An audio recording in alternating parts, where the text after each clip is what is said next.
evening, Stefan. Good evening, Holly. How you doing? It had to happen. Well, we all knew it would come at some point. Obviously, It rained today. It did. School started again. School started, yes. The summer holidays officially ended. For me, definitely. Yeah. Okay, so we lost a game. Yeah. Now, I have a sense you've got a little bit to say. Yeah. The problem is I'm still sort of processing it because the whole weekend I am sick to the back teeth of hearing the word, just the word VAR. Oh, don't look at the ticker then. But well, you've done Varchester United, and I'm a big fan of a pun, so I don't think that's blended into clever wordplay, and I'm all for that. But it's just, it really is spoiling things now. And the problem is, I know that, any passing fan who would hear an Arsenal fan bemoaning VAR will assume, oh yeah, because it didn't go for you. So I want to talk about a VAR decision between Arsenal and Man United that did go our way. And that was last season, towards the end of the season, when we had to wait for God knows how long for them to come to a decision that ended in the same bloody result. Yes, they might have got two decisions right along the way, which ended up with a penalty and us scoring. But just the whole thing, the way it's managed, the way it undermines the man on the pitch, the way they have to focus in on every little foul now that seems to undermine the whole clear and obvious line completely. And it's just, they don't have to. Yeah. We are there in the ground and we have no idea what's going on. We have no idea. They see it at home. They have a bit more at home. But even then, you watch a game at home and there's that spell where it's like, well, we don't know. The referee's doing the whole, Mariah Carey singing thing where he's pointing to his ear and listening, to himself talk absolute nonsense. And then it's just, who's in charge? Who's in charge of a football match now? It's another referee who's equally as incompetent somewhere miles away watching on a video screen. And I'm already ranting and we're 2 minutes in. It did feel like this weekend was a bit of a watershed moment, though. I bloody hope it is, because it's. Go on. Sorry. No, Right. So I've been thinking about all the different things, and you know when you sometimes walk away from a conversation, and you're like, oh, I wish I said that. Well, I've been doing this thing. I knew we were going to chat, and I'm thinking, right. Well, I definitely want to say this. So I'm going to talk about German words that have no translatable word in other languages. The Germans have a word, and the word is, and I might be pronouncing this wrong, I might be butchering it, and I totally understand that, but it's schlimme Besserung, as far as I'm aware. And that word is, it sums up when you try to improve something, but you only make it worse. That's a good VAR. Word. That is VAR. Schlimme Besserung, where you try to improve something and all you've done is made it worse. Now, the problem is the authorities, and football authorities especially, they're so arrogant and they're so corrupt and they're so narrow-minded that they're never going to backtrack now. Now it's here. I'm sure it's here to stay, but it really shouldn't be. Or at least it should go away and come back when it's been through some kind of reform process, because it's not used to the same degree in other countries. Listening to lots of European pundits and journalists this weekend, it's just a totally different system. And I watched a bit of Monza versus Atalanta earlier just to see. VAR never came in once. Just never came in. Don't get me wrong, I didn't watch the whole game because I didn't want to watch Atalanta basically kind of, make light work of Monza in the second half. Pablo Mari, by the way, doing what he can there on loan from us. But they just didn't intervene. There were all sorts of fouls that in the Premier League, I'm sure VAR would have looked at, but they didn't. So in the continent, they seem to only intervene when it really is something egregious. And it's usually a penalty decision or a potential red card. And that is pretty much it. All these niggly fouls in the build-up, no, they're just not interested. If the referee saw something, whether it's a 50-50 or subjective, doesn't matter.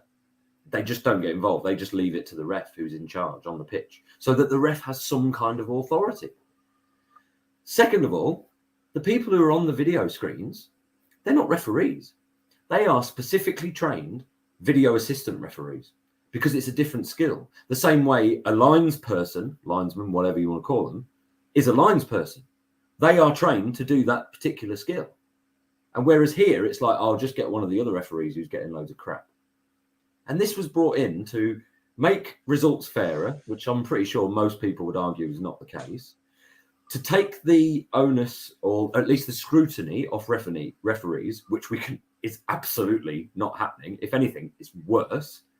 And then to top that all off, it's taken away one of the most fundamentally enjoyable moments of football, which is celebrating the scoring of a goal. It's gone. Yeah.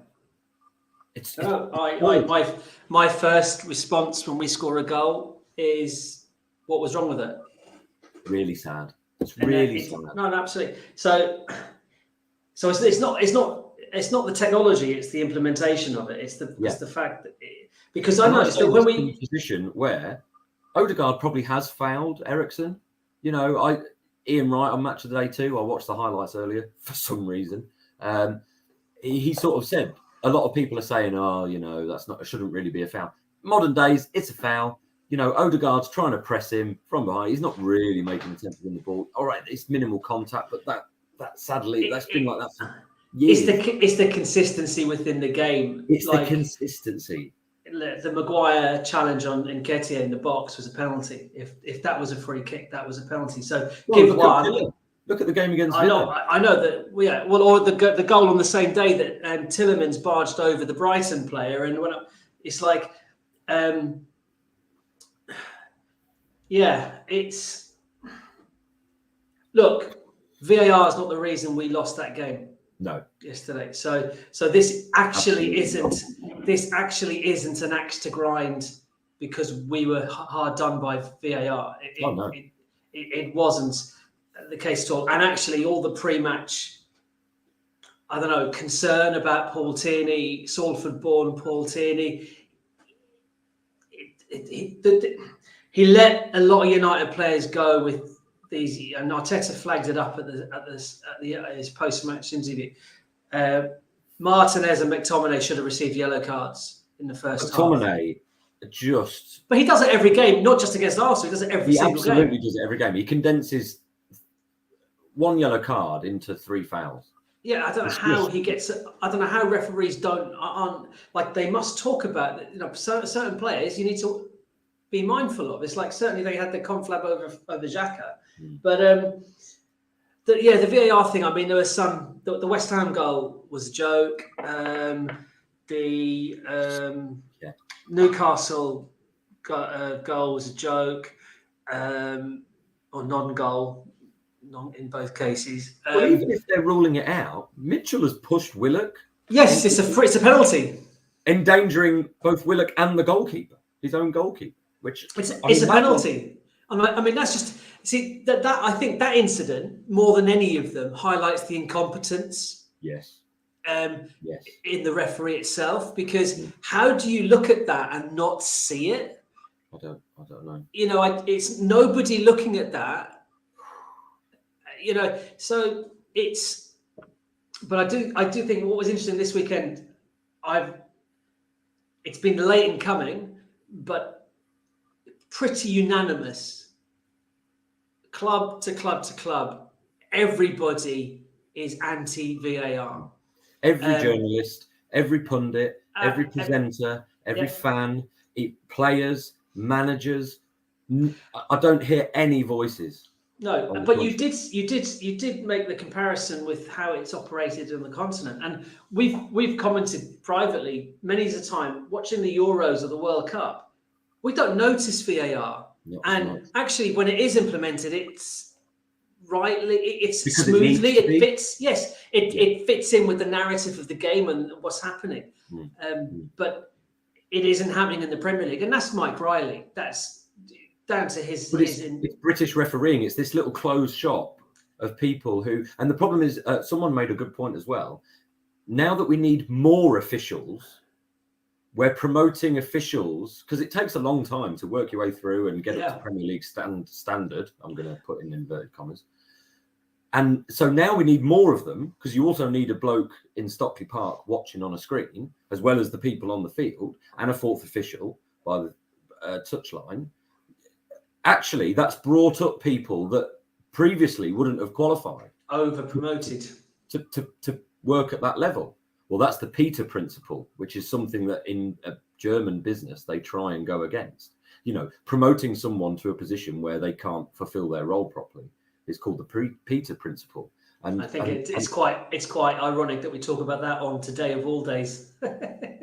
Well, that's not really for me to comment. No, what am I talking about? I'm merely talking about football, nothing broader. Just to use a school analogy, which is probably a little bit overthinking it from my point of view as well. It's just, you know, VAR was brought in, and I was kind of all for it. And I feel like offsides it's getting there. Can I stop you there? They're actually in the Champions League. It'll be interesting this week. In the Champions League, they're introducing a new VAR offside issue where it's like more computer generated decisions, AI based, like something like 180 points on a player and so on. So this will be interesting. So hopefully it make it quicker and more accurate, because I don't trust the grainy, thick lined images that we see. Like they're making it up, and they've acknowledged that they've guessed twice in our games against the goal when the benefits supposed to be given to the attacker. But anyway, sorry, carry on. And so, but now it feels like VAR is overextending itself into areas of the game where it doesn't necessarily need to go. Because the overwhelming sense I got in the stands at Old Trafford was that the referee on the pitch, Paul Tierney, just wasn't in charge. And he was free to not make decisions. The linesman was free to not flag at any point about anything, because they knew they've got this safety net. You know, it's this thing of... Well, yeah, you say that, but the Villa scored a second goal against Liverpool, where the Coutinho was offside. He got the ball, picked it up, linesman flagged, or the referee's assistant flagged, referee blew the whistle, Coutinho shot, top corner. Yeah, but the ref had already blown. Yeah, because the ref had blown, but the ref assistant was supposed to wait until the play had gone and then put the flag up. Or even if he has blown the whistle, why is that not a clear and obvious error? No, but what happened is that a couple of the Liverpool players stopped. And so that so there's no guarantee that, but I mean, it was a cracking goal and shot. Fair play then, is it? But why is the referee? I mean, that's incompetence again. First of all, because you've got that system and you decided then that's what it's there for. You know, and he was onside. So the ref's assistant got it wrong. So the ref's assistant did not see an offside. No, because there wasn't an offside. And so there's that one, and then there was that ridiculous, the Brighton goal from McAllister. You may not have seen it. Yeah, but he was offside. Mwepo was offside. No. Whoever it was, the ball went in, and he's tried to overhead kick it. Yeah, but he's missed it completely, and the defender hasn't affected the defender. He's headed it out. He's cleared it out. So that would have happened anyway. And if it was a clearer offside, and if it didn't, it's one of those. It's like when they put in a free kick to the back post, and a player goes to head it, the keeper doesn't move, and it's that's fine. But that's fine because the Brighton player's movement had no impact. He went for the ball, missed it completely. Had no impact on any of the defenders. Okay, stop. We're doing it now. So the fact that we're sort of disagreeing shows that it's a bit more subjective than maybe, a binary black or white decision. And therefore, it's not clear and obvious. Exactly. So the goal should have stood. Therefore, you go with whatever the referee said on the pitch. And if the referee goes, okay, that's a goal, It's a goal. Yeah, and bringing it back to the Arsenal game yesterday, Tierney saw he saw the incident and he's carried on and carried on. In front of him. So you're reminding him. Yeah, he doesn't have to referee the game. We had Michael Oliver do something no referee's done before, and that's stick with his original decision. It's like, no, I'm the referee. That's a handball. I'm giving it. Yeah, absolutely. So look, in the country. I think I don't know. I might be wrong. I think I've been less anti-VAR than you over the last few months. I think we're both going one direction with it completely. What's so disappointing? I was so pro it at the start. Yeah, I thought, offsides, big, mistaken identities. That fine. We probably do need that sort of thing. And goal line technology has been brilliant. Just involved. I mean, goal line technology. Yeah, hopefully this new offside system will work. But it's just no. It overextends itself. I was talking about an analogy in sort of schooling context. It's just. You might as well have someone watching on a screen, sort of just managing the whole game so that no one really knows what they're doing. But from a school point of view, we have sort of safeguarding protocols that we have to go through. So if we notice signs in the children that we teach or in our care, things like neglect or whatever it might be, and we see those signs and we have to flag them up. If it's clear and obvious, we have to flag it up. Okay, and that's like VAR. That's what VAR should be for those serious incidents when it needs to be, and your system should be in place. What I shouldn't be doing is reporting it as a safeguarding issue. If a kid comes in with a dodgy haircut, and I think it's going to affect his social life, I shouldn't be then ringing up the parents going, "Cool, hang on, you've given him a bowl cut here. It's not 1983. Sort it out. He's going to be bullied." I'm overextending myself there. And that's what VAR's doing. VAR should be for those more serious moments, the mistaken identity, the red cards, the penalty incidents. But if a ref, I'm going 15 minutes. We've been doing that. It's all I've heard. The only good thing was on Saturday afternoon when it was the Chelsea West Ham game. I was washing the car and had my earphones in, listening to 5 Live commentary. And the only good thing about it was that the incident was so egregious, and they had Tony Pulis on the co-coms, and it really boiled his piss. And I found that so entertaining. He was fuming because obviously, he's a bit of an old school, he's a proper football man. Yeah. him and Moisey, and it was a terrible decision. I don't actually disagree with what they sort of said about it. It was just how angry he was getting about the whole thing, modern football and technology and blah, blah, blah. It was just hilarious. Yeah. So that's it. We've wrapped that up. Yeah, we don't have to talk about the game. Brilliant. What game? Indeed. Yeah. And we said it already, VAR had nothing to do with why we lost that game. I'm going to I'm going to level with you. A confession to make. You didn't watch it, did you? I hate that game. And by that game, I mean Arsenal playing at Old Trafford. We know, yeah. I hate it. And we all do. I'm just this anomaly. When the final whistle went, and since, I've just been delighted it's over. It's like that level of anxiety. It's like I felt sick. Well, it's interesting because there is before and after, and it's, again, weird decisions. There wasn't an Arsenal fan I spoke to who wasn't confident that we would perform, happy with where we're at and what we could possibly do. But everyone's confidence and belief was tempered by the fact we're Old Trafford, it's United. Yeah. Referees, VAR, history. Us as well. Us contriving. Contriving unique and wonderful ways to lose a game of football, And so it was. So it came to pass. But weirdly, even after the game, I'm still amazed. There are a few people who are really sort of like, thrown by it and down by it. But weirdly, how many people are like, yeah, okay, we'll bounce back. Come on, we'll do it. And it's just that positive, mental sort of happy vibe that's going around the club at the minute, which is really and absolutely. And we didn't have a defeat in isolation last season, so we need to have a defeat in isolation this season if we've changed. So Zurich and actually, Everton next week are vital yeah, to this team's confidence, because yeah, if one turns into 2 or 3, it's going to be the same as last season. I It's mean, going to be hard. yeah. I mean, Everton. Do you know? I keep forgetting about the Zurich game, and I'm actually glad it's there because it punctuates the pressure or the league situation a little bit. However, I just hope that, and I think the atmosphere on Sunday against Everton will be absolutely bouncing. It better be.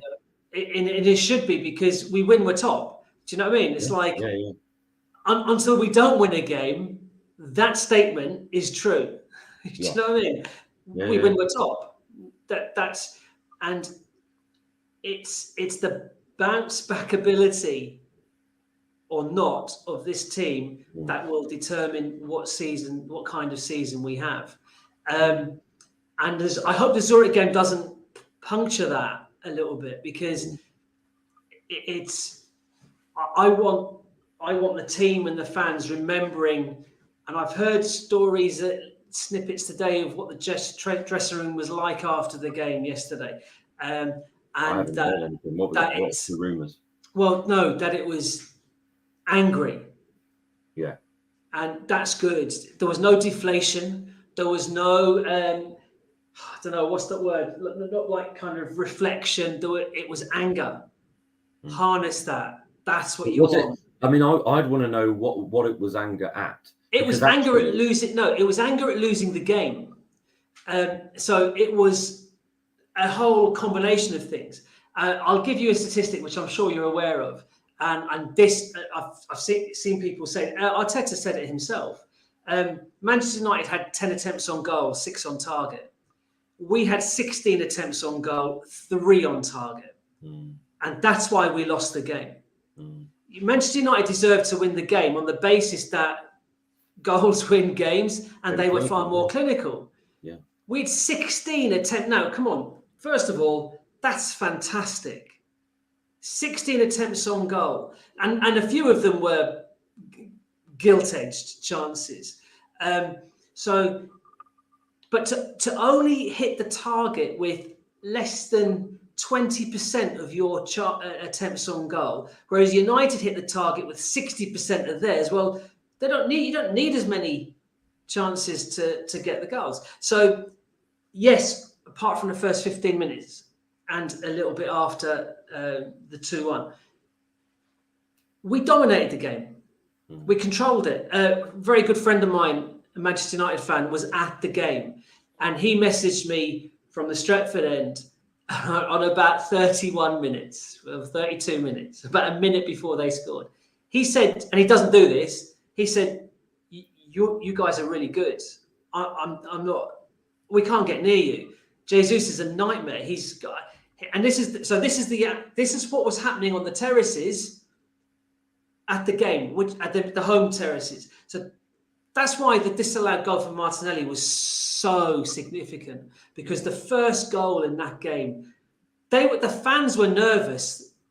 Of course, Anthony scores, completely changes the atmosphere. However, we got back to 1-1. Should have scored before, could have scored after. It's like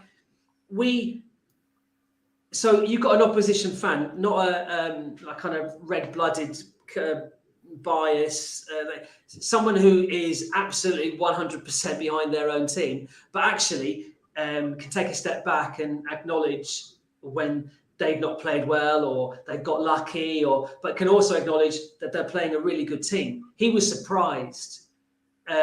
He was surprised because he'd heard the headlines or just cared about noticed the headlines. Oh, they've not played anyone yet or whatever. He said, no. He said that, he was at the Liverpool game. He said no contest between who was the better team, Arsenal or Liverpool, on the day. He said we couldn't get near you at past times. It was terrifying. He said that, and we said that again in the Villa game, the first half in particular. I have just never been at the relentless pace of the play, and with 5 substitutes, and we'll come back to substitutions. But with 5 substitutes, we can actually maintain that relentless pressure for 90 minutes because look who we've got. And the pressure won't drop with him coming in. So he can replace any one of 2 possibly. Vieira had a very, very encouraging cameo yesterday. Some of his touches and passes and the passes he picked, physically he could get knocked off the ball quite easily perhaps, but actually it was quite encouraging to some of the things he did. Unfortunately, Smith Rowe has picked up an injury in the warm down, and I don't know. I haven't heard today like how serious that is, but he's if it's a muscular one, he's unlikely. And apparently, according to David Ornstein, he was in a degree of distress leaving the field.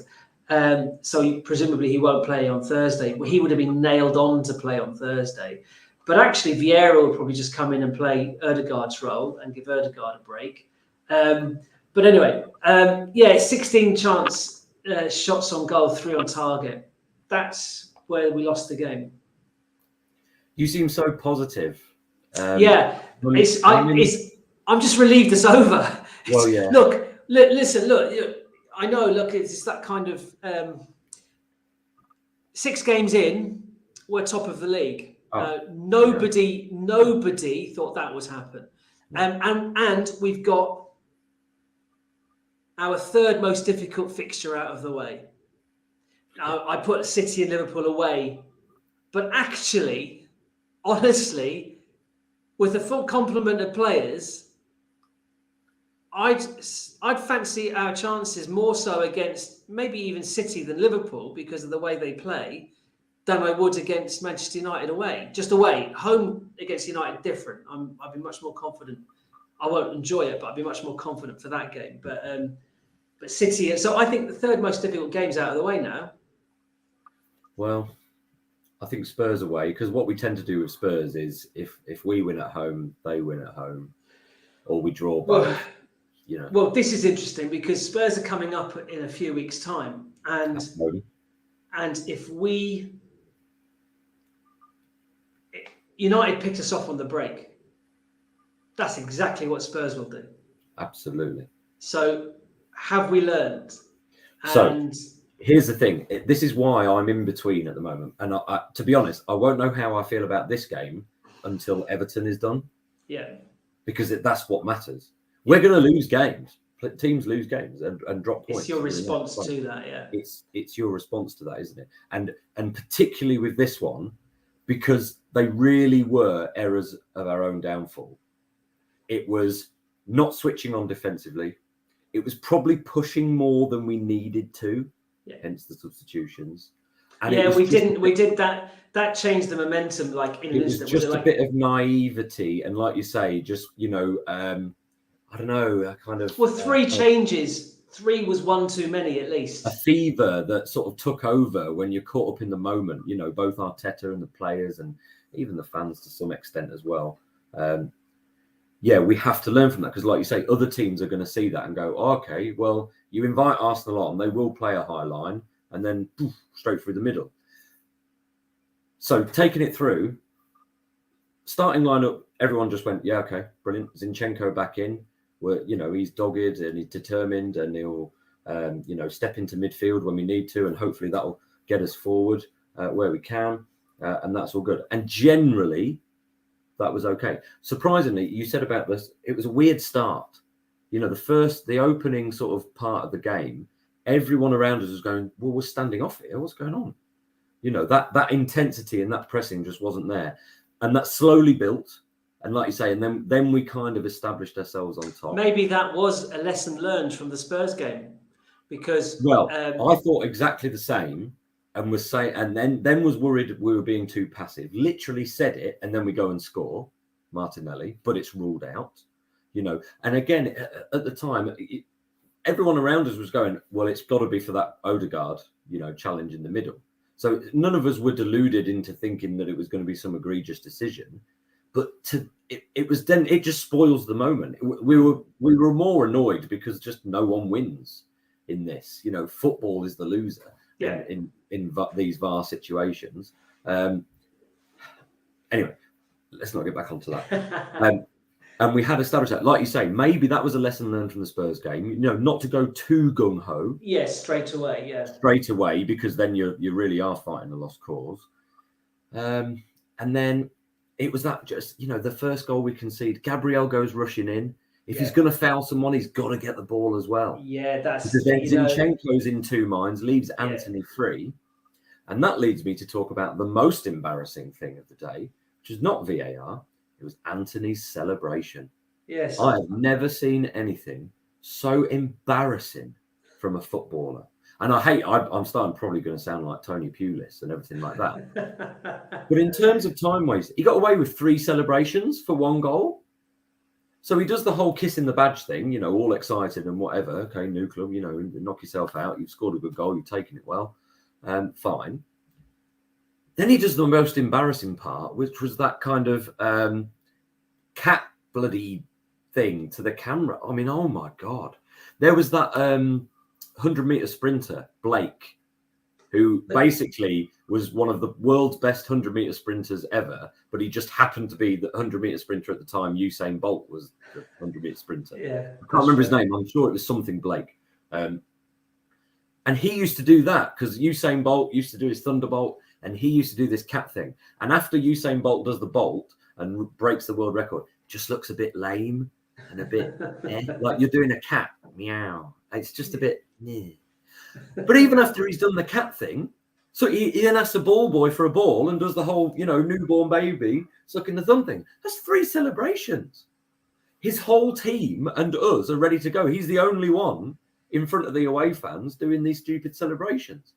Oh, it's just so embarrassing. Yeah, he's going to get a good kick in future games. Well, I said this yesterday. I said, I'll tell you what, if he's Sunday League, he won't be finishing the game. Yeah, a bit like Richarlison showboating the week before, and then get away with that. It was so embarrassing, so cringy. Oh, it was so cringy. But anyway, it was one of those. You might concede a goal like that. Gabriel's tried to be proactive. Yeah, can we talk about him? Hang on, can we talk about him for a minute? Because lots of errors, lots. Yeah, absolutely. And this one cost us. His error against Fulham didn't cost us. He made up for it down the other end. Yeah. But is there an? I mean, I wonder how tempted Arteta is to put Ben White back into his original position and put Tomiyasu on at right back. Yeah. That's a few errors.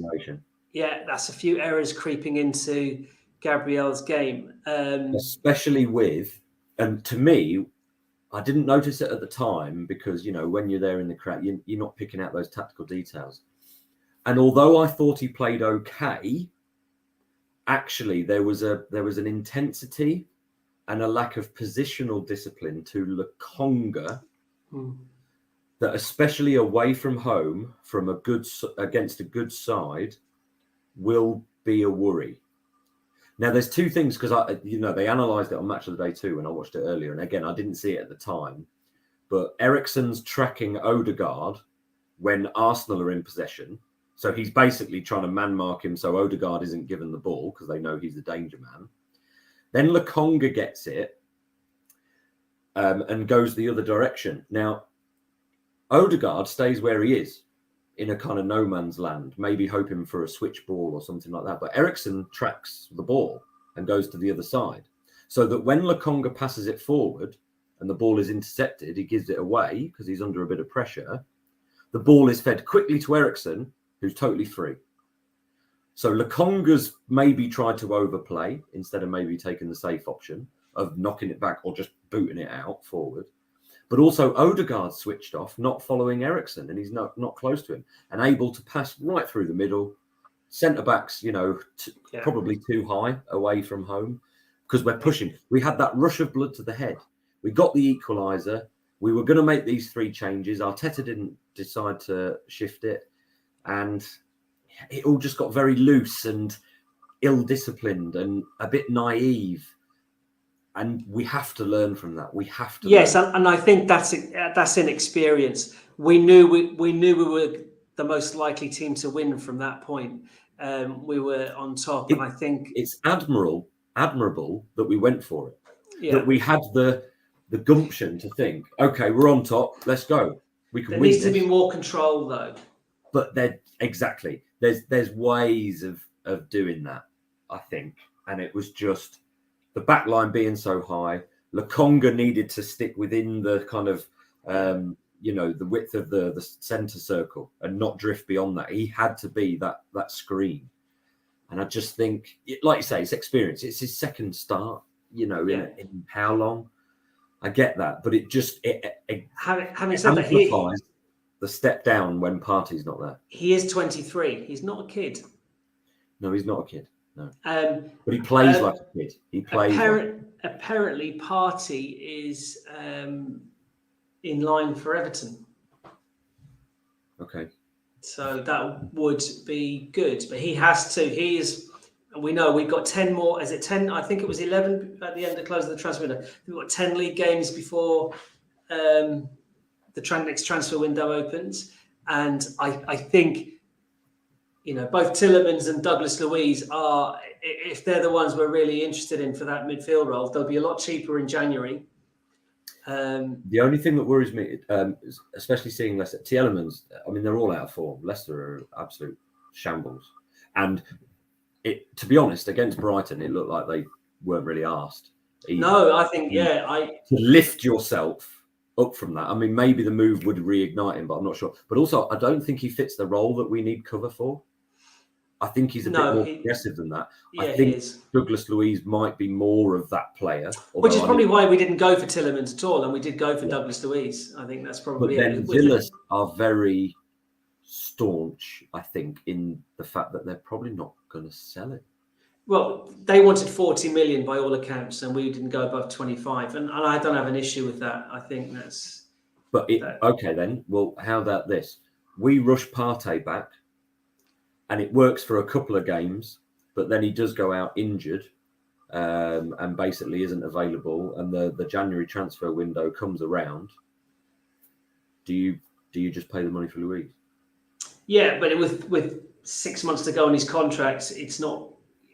It can't be as much. I think Villa would sell him for 30, 35.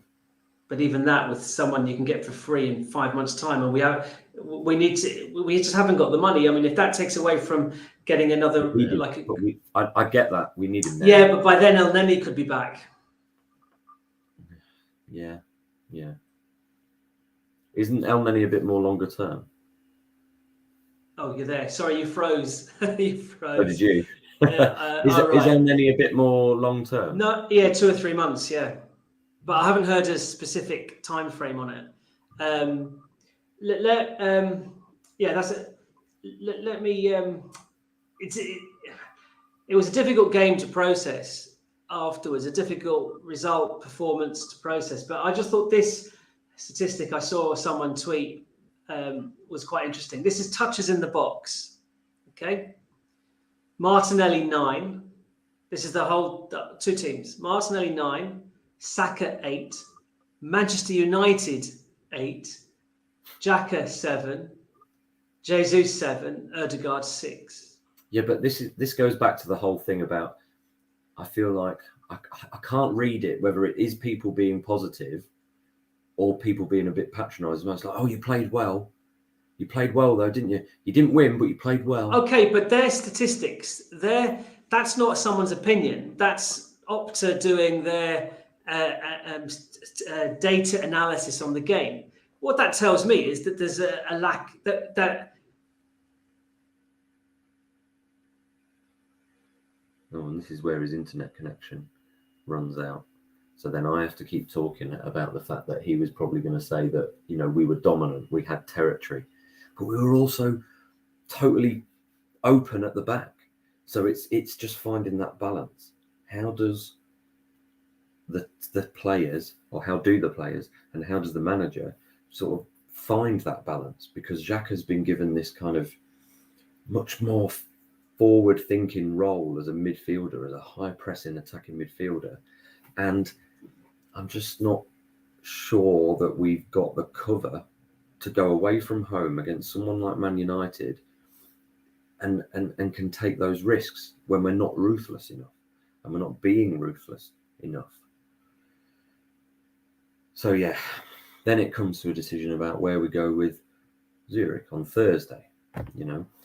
Does Lokonga retain his place to give himself time and more experience, or would going to Zurich and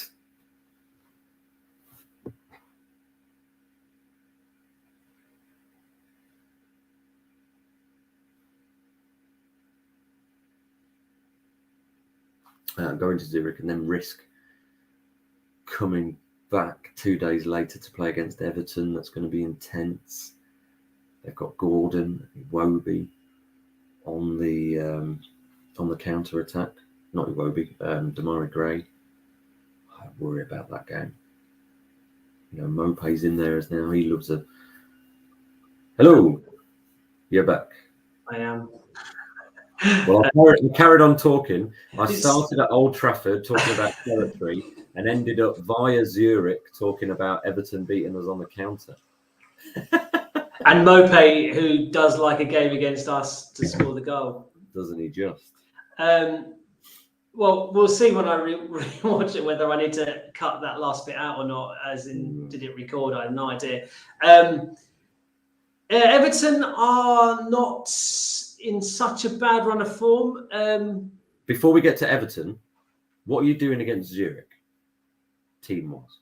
Okay, right. Well, was it last week I picked the actual team? I don't know, was it on here or was it at the game? I think you play... Well, the thing is, I think you could... I think the point I was making is you could actually make 11 changes and have a very strong team. Yeah. Obviously, if Emil Smith-Rowe's injured, that's one of those changes gone. However, I don't think he'll do that. I think he'll marry 4 or 5 changes, and I think that the idea is this probably PSV away will be at the most difficult game, I presume. Oh, yeah. But you want to get off to a good start, don't you? Bodo Glimt away will not be warm. Not be warm, no. So I think Matt Turner has to play in goal. That's the first thing. I think he needs game time, because if Ramsdale gets injured, we need someone who's had some games under his belt. Yeah. And I think Ben White will play at centre-back. Oh, hang on, he might not, because he's on an injury. He had a knock ahead of that. So Holding will definitely play at centre-back, probably alongside... Saliba? Yeah, one of the two. Tierney will play at left-back. Tomiyasu will play at right-back. Yeah. I actually think Xhaka will play. Yeah. I don't see what you can do in midfield. I think Xhaka and Lokonga will both play. I think Lokonga, it would be... Yeah, Lokonga just needs to play more. He needs that speed and intensity to his game. Yeah. Instilling more. I think Vieira will play in place of Ødegaard. Yes. I think he'll play central. I think Nketiah will play instead of Jesus. Jesus will start on the bench. I hope he does anyway, because Everton's the more important game. So at that point, then Saka cannot play. Although Saka's incrementally improved game by game. But I'm so glad he got a goal. Glad. No, absolutely. And his pass to Martinelli was superb as well for the non-goal. So Marquinhos is the player to possibly get a run out. Obviously, Smith-Rowe would have played instead of Martinelli. Have we got anyone? Nelson is Reece Nelson fit again? I don't know. Long-term injury, isn't he? I don't think it's as long-term as we thought. Just on that, Balogun has scored 5 goals in the Ligue 1, got Young Player of the Month in the French Ligue 1. He's only 2 goals behind the top scorer in the league so far. It's fantastic. I think Tavares is too far behind him, but I don't know, who else have we got that can play instead of Martinelli? I don't know. Am I missing someone? I don't think so. I'm scrolling through the players now. There's lots of people on loan, obviously. So I think Marquinhos and Vieira will have to should absolutely be given a start.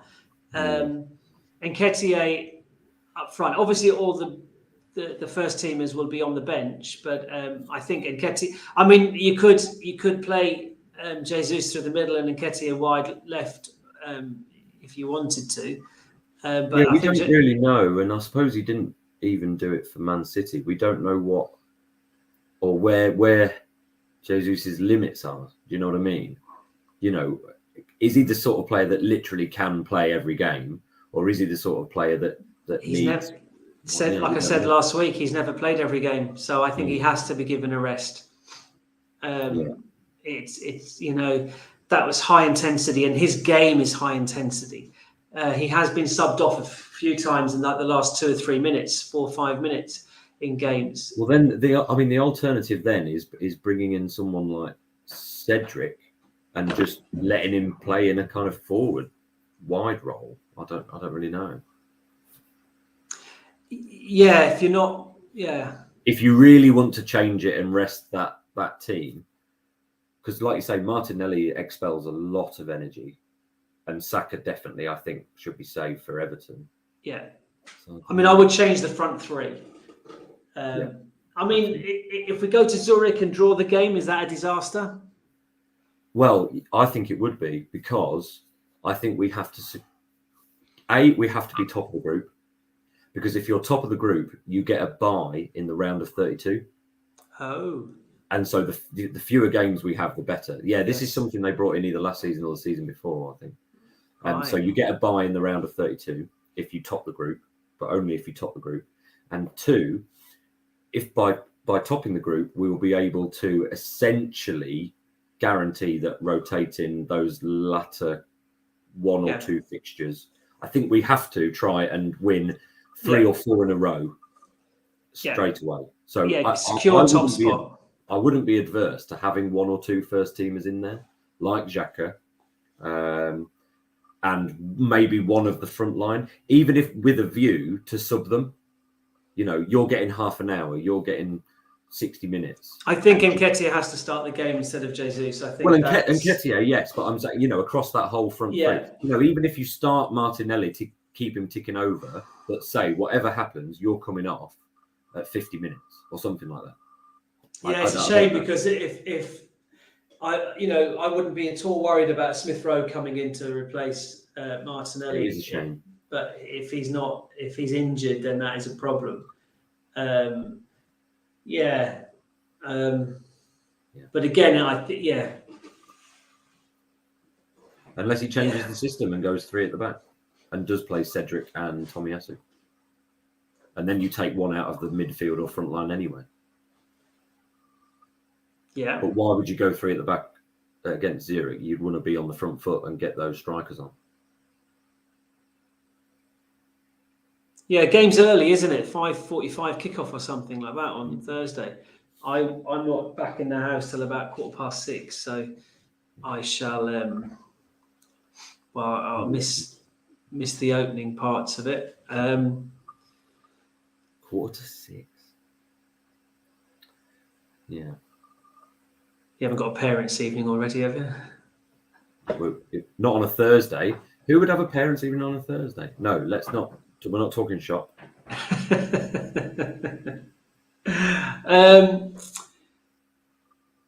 Right. Any other takeaway then? Like, so that Yeah, I'm not going to Old Trafford for a few years. Can't you're welcome. Welcome to the club. I've been there before. We drew 1-1. Monreal scored, so I've only been there twice. And all right. I've seen us draw and lose. So maybe I should go again, and then I'll get the full house.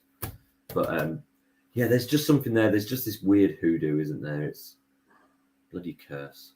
Yeah, I mean, I wasn't there for the 8-2, but I was there for the 6-1.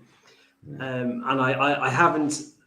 I genuinely don't know if I've ever seen us win there, and so I've stopped going. Yeah.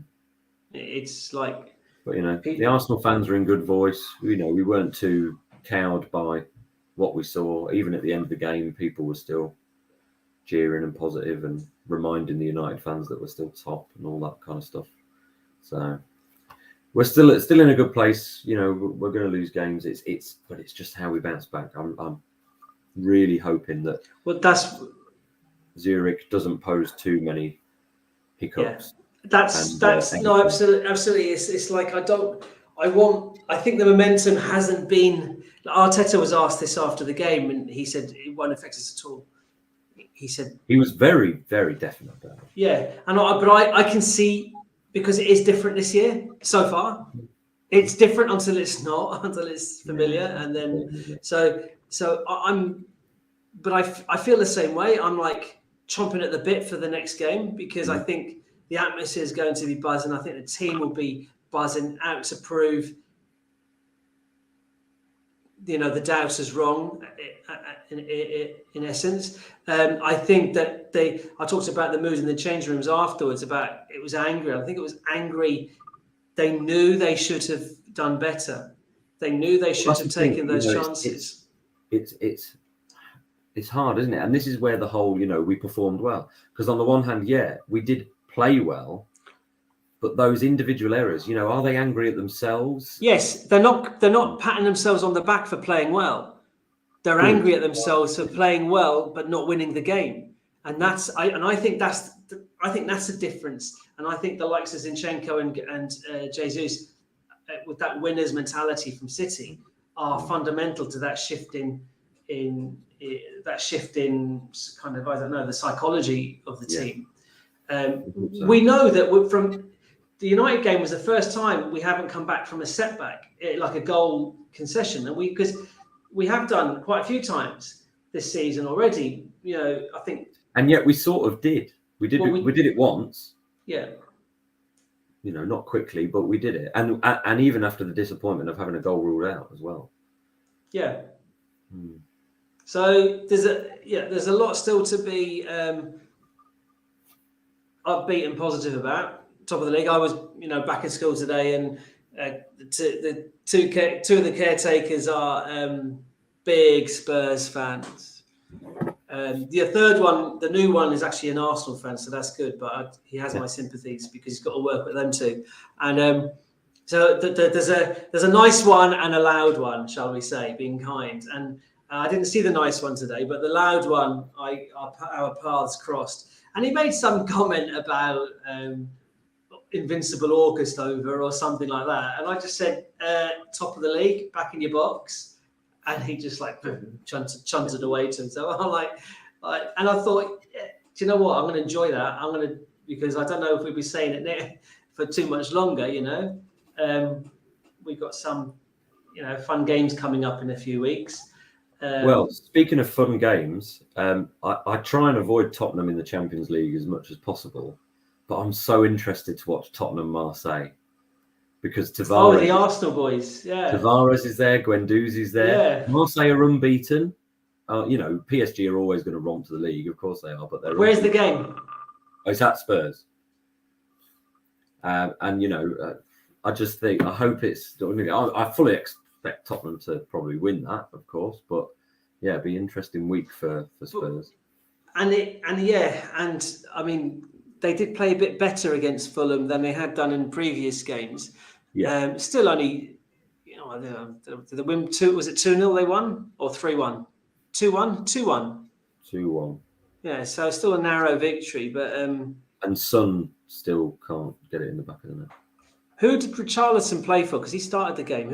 Was it Kulusevski that didn't play? Who I like, Kulusevski. Yeah. Very good against us last year. Yeah, we could have had him as well. They only got him on loan. We could have had Ibrahimovic and who else? Cristiano Ronaldo. Yeah. No, but Kulusevski's a slightly more achievable target at the time. We could have had him, and he'd have kind of fitted into the Arsenal front three quite comfortably. And he's only young, 21 or whatever. But Spurs. Champions League is going to be to see how they react to Champions League games periods, because obviously greater intensity, greater focus, greater investment on their part, and it might rattle them a little bit, hopefully. But... Because I think you mentioned it last week. It's like when teams, or maybe it was someone at the weekend I was with, when teams are in the Champions League, they play their best team. Yes. But then when the Premier League game comes around at the weekend, they play their best team.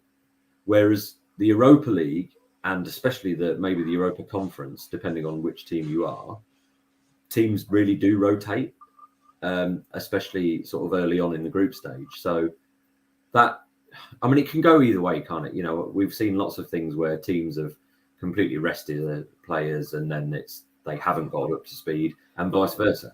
You know, they've played a team and it's kept them ticking over, and then they've won. So, yeah, but we need our squad players to get game time. well, exactly. Arsenal need that depth, and we need players to hit the ground running. Where, you know, I'm all for putting Kane's ankles under as much stress as possible, and you hope Guendouzi and Tavares are the kind of players to definitely do that. Well, Guendouzi, absolutely. Guendouzi, definitely. Yeah. Oh, yeah. Are we planning to talk after the Zurich game? Yeah. Yeah.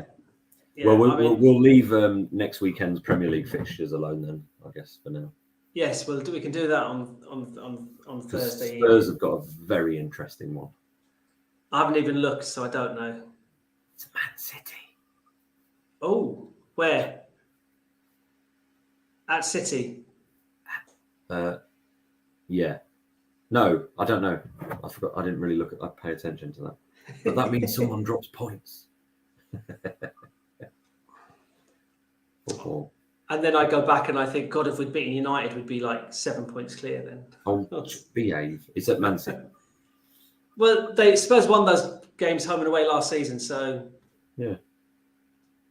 Chelsea have got. Oh no, we're going to talk about it on Thursday. We're going to. You just wait. Haaland's going to get injured in the Champions League midweek, isn't he? Yeah, I don't know who Man City have got. No, Napoli. Is it Napoli? Probably. I don't know.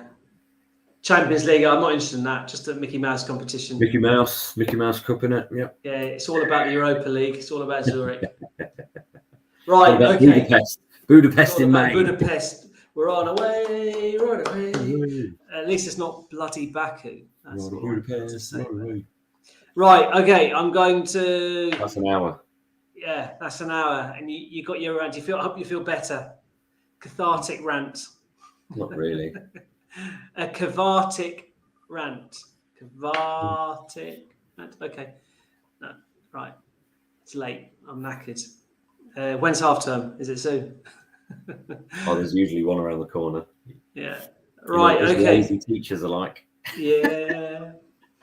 Okay, so we'll catch up again on Thursday, and for a bit of a Premier League break. All right. Cheers. Bye.